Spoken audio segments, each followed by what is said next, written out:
Hi everybody, and welcome back to Interceptor Research's Religion in Final Fantasy. Today we're going to be talking about Final Fantasy XII.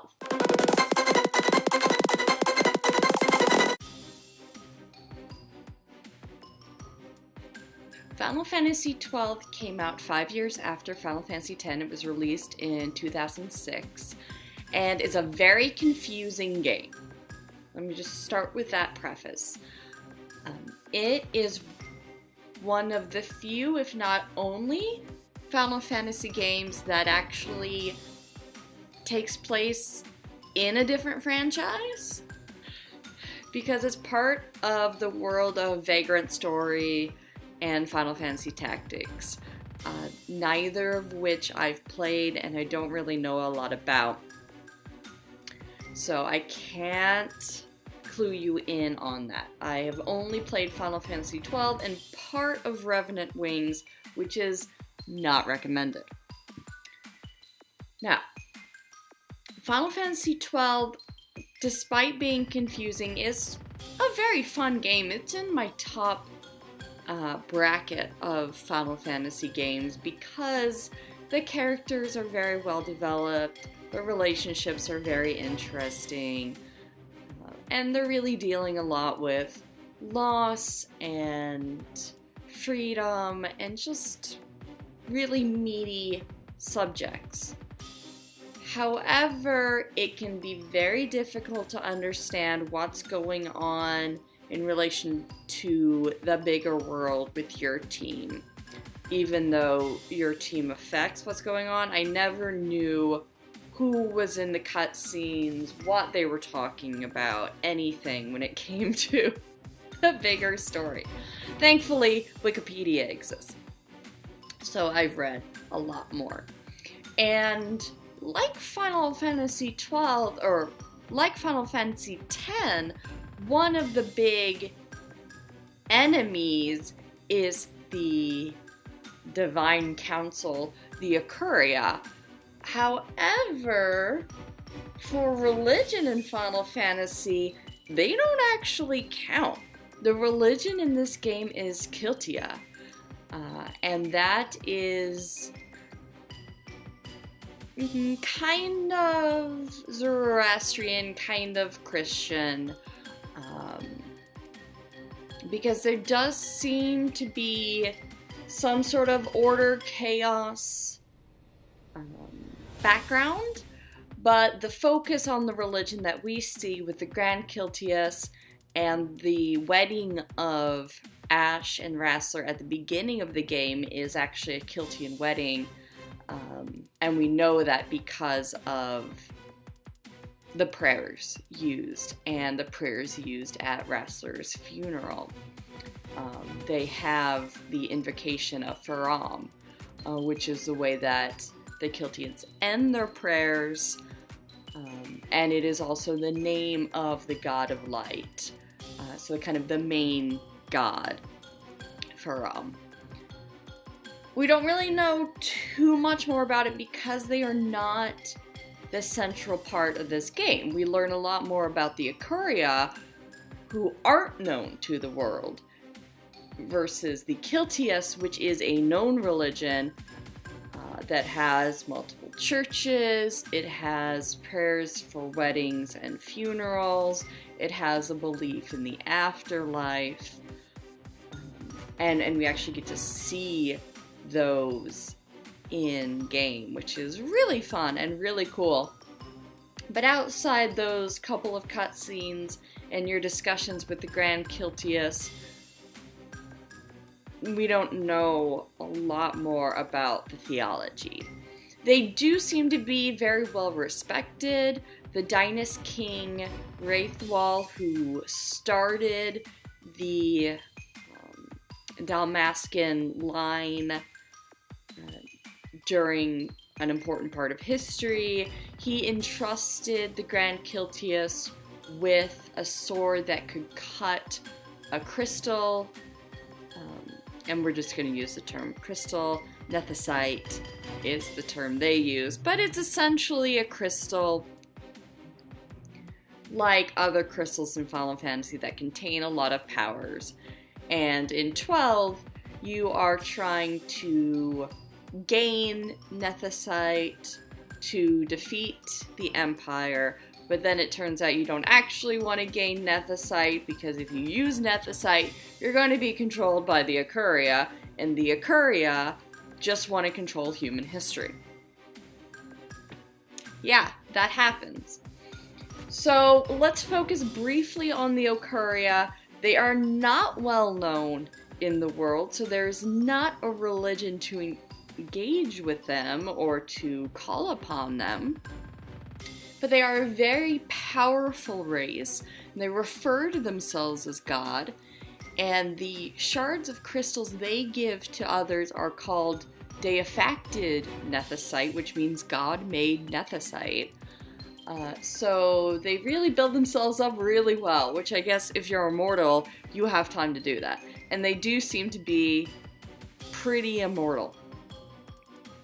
They at one point created the Espers, and again, Espers aren't something used a lot in game, but your characters do need to fight them, summon them, and so forth in order to get into certain temples.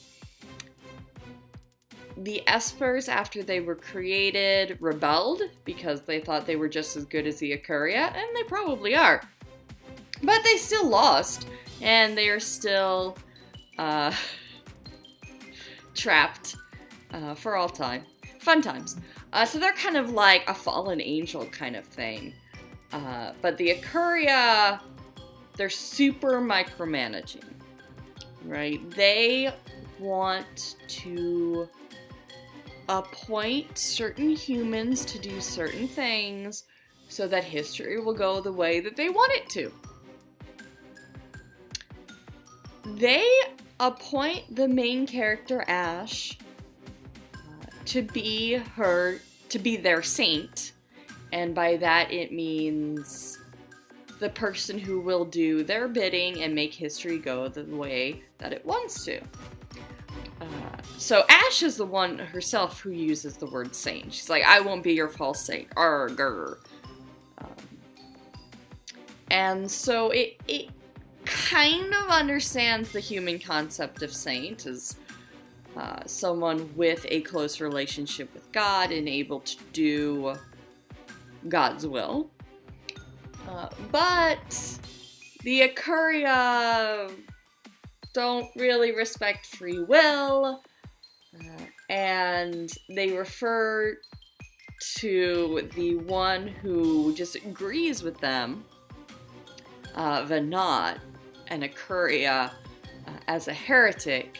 So it's really not super clear if there is a plan, if it's a good plan, what they are getting from it, what the rest of humanity thinks about it, because it really kind of seems like only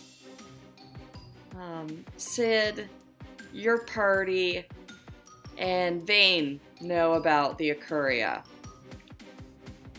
So they're just kind of controlling everybody.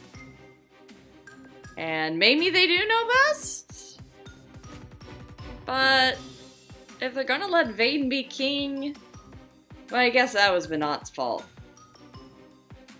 It gets kind of iffy on which way is the right way to go. And this kind of works with that general trend that we see with 10 and next with 13, that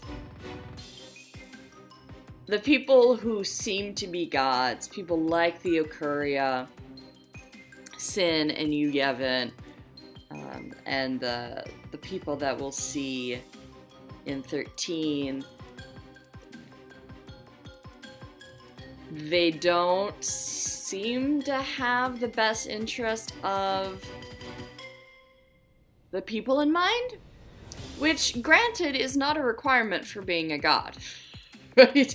I mean, if you look at Greek mythology and Zeus and others, sometimes what they do is in the best interest, but a lot of times they really come off being quite harmful and humans suffer for it.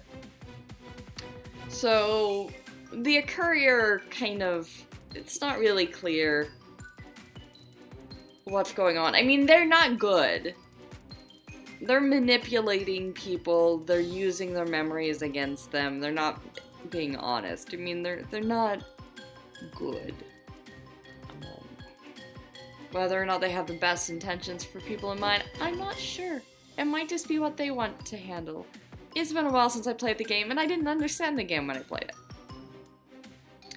So, it's unclear what we're supposed to really think of the Acharya, other than they're bad. They seem probably just to be an advanced race, and not actually gods.